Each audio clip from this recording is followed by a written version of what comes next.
7,000 euro miġbura fil-festa taċ-Ċitru marru għal 13 laqda li jaħdmu b'risq l-annimali. Fl-okkażjoni tal-loti tal-fondi, il-President ta' Malta Mary Louise Colleiro Preca spjegat kif iċ-ċitru mibjuħ inqata' minn 600 siġra li hemm fil-ġnien tal-Palazz San Anton. Dan sabiex il-flus miġbura jmorru biex jingħata appoġġ lil dawn il-volontiera. Huwa xogħol importanti ħafna u għal ħares m'hemmx tal-laqdiet kollha li jieħdu ħsieb l-annimal m'għandux jiġi traskurat u mitlu kif ġiġi, anzi, għanna jibdu ħsibu. U daw laqdiet naħseb jagħmlu statement qawwi.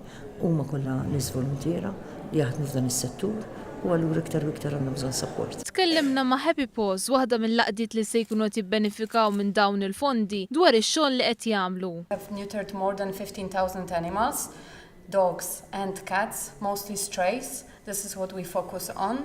So at the moment, Malta has less problem with stray dogs, but we have still lots of stray cats.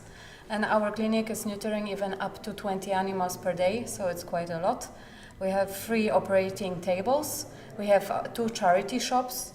Għal din il-preżentazzjoni attendit anke Cookie, il-kelba tal-President. L-eċċellenza tagħha Mary Louise Colleiro Preca appellat sabiex li limm il-flus iktar nies jgħinu lil dawn l-laqdiet billi jingħaqdu bħala volontiera u jagħtu daqqatit.